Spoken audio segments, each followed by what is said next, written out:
ইতালিতে অপেক্ষায় থাকা কর্মীদের ভিসা সহ পাসপোর্ট দ্রুত ফেরত দেওয়ার দাবিতে রাজধানীর গুলশানে গণ অবস্থান করছেন ভুক্তভোগীরা। এ নিয়ে আরও জানাতে যুক্ত হয়েছেন সহকর্মী নাঈম আবির।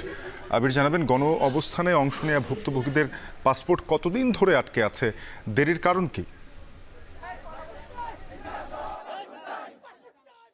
শাফিন, প্রায় 1 বছরের বেশি সময় ধরে কিন্তু তাদের পাসপোর্ট আটকে আছে, ভিসা হচ্ছে না। এবং যদি বলি যে একদম সময়টা উল্লেখ করতে চাই, গত বছরের আগস্টে, সেই আগস্ট থেকে এখনো পর্যন্ত এবছরে তো সেপ্টেম্বর ইতিমধ্যে চলে এসছে, পুরো 1 বছরের বেশি সময় ধরে তাদের এটি আটকে আছে। আমি যদি আজকের অবস্থান কর্মসূচি আপনাকে দেখাতে চাই, তাহলে নিশ্চয়ই আপনি দেখতে পাচ্ছেন এখানে প্রায় 1000 খানেকের বেশি মানুষ কিন্তু এখানে অবস্থান করছে, যারা মূলত ভুক্তভোগী রয়েছে। এবং যদি আমি দেখাতে চাই, তারা আসলে এখানে মানববন্ধন করছে এবং গণ অবস্থান কর্মসূচি দিয়েছে। এবং তারা গত বছরের আগস্ট থেকে শুরু করে সেপ্টেম্বর, অক্টোবর, নভেম্বর, ডিসেম্বর বিভিন্ন সময় আমাদের সাথে কথা হয়েছে যে এরকম সময়গুলোতে তাদের কিন্তু এই ভিসা এবং পাসপোর্ট তারা জমা দিয়েছিলেন, পাসপোর্ট জমা দিয়েছিল ভিসার জন্য, পুরো কাগজপত্র যা যা দরকার সেই সব কিছু ক্রাইটেরিয়া ফিল আপ করে তারা কিন্তু জমা দিয়েছিল, কিন্তু তারা পরবর্তীতে কোনো ফলাফল পায়নি। এবং ভিএফএস গ্লোবাল, অর্থাৎ ইতালির যে ভিসা যেখান থেকে আসলে দেওয়া হয়, সেখানে তারা বারবার যোগাযোগ করেছে, তাদের সেখান থেকে আসলে সঠিক কোনো তথ্য জানানো হয়নি। কবে নাগাদ তারা আসলে এই ভিসাটি পাবে, পাসপোর্ট ফেরত পাবে, সেটি কিন্তু তারা একেবারে সদুত্তর দিতে পারেনি। এছাড়াও তারা এম্বাসির সাথেও যোগাযোগ করেছে, তাদের সাথে আমাদের কথা হয়েছে, এম্বাসি কোনো সদুত্তর দিতে পারেনি।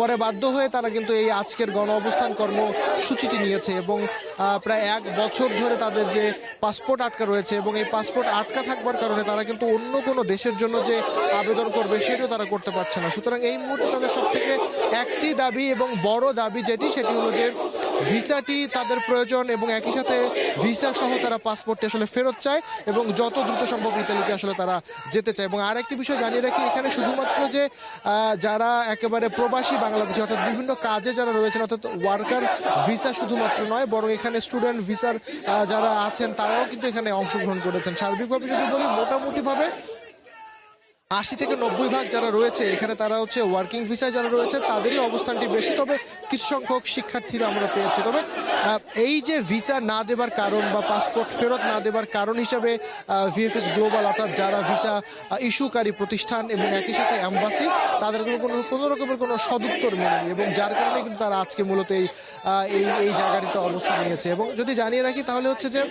সার্বিকভাবে এখানে সারা শুধুমাত্র ঢাকার যারা রয়েছে তারা তো আছেনই, এর বাইরে পার্শ্ববর্তী বিভিন্ন জেলা, বিশেষ করে কুমিল্লা, মানিকগঞ্জ বা ঢাকার আশপাশের যে জেলাগুলো, প্রত্যেকটি জেলা থেকে কিন্তু সাধারণ মানুষ এখানে এসেছেন, যারা আসলে ভিসা এবং পাসপোর্ট আটকে আছে। এবং তারা অতি দ্রুত, আপনি নিশ্চয়ই একেবারে স্লোগানে মুখরিত বিচারপতি শাহাবুদ্দিন এই প্রার্থী, এবং তারা আজও যোগাযোগ করেছে ভিএফএস গ্লোবালের সাথে, তারা আজও এখনো পর্যন্ত কোনো রকমের কোনো সদুত্তর দেয়নি। তবে তারা বলছে যতক্ষণ না পর্যন্ত ভিসা এবং পাসপোর্টের ব্যাপারে একেবারে সদুত্তর পাবেন, সঠিক সিদ্ধান্ত জানতে পারবেন, তখনই তারা আসলে এই গণ অবস্থান কর্মসূচি শেষ করবেন। তো শাফিন, আপাতত এই ছিল আমার কাছে বিচারপতি শাহাবুদ্দিন পার্ক থেকে ইতালি গমনোচ্ছুদের ভিসা এবং পাসপোর্ট ফেরত পাওয়ার প্রসঙ্গে যে গণ অবস্থান কর্মসূচি চলছে তার সবশেষ। মানববন্ধন করছেন ইতালি যেতে ইচ্ছুক পাসপোর্ট এবং ভিসা আটকে থাকা কর্মীরা। এ বিষয়ে জানাচ্ছিলেন সহকর্মী নাঈম আবির।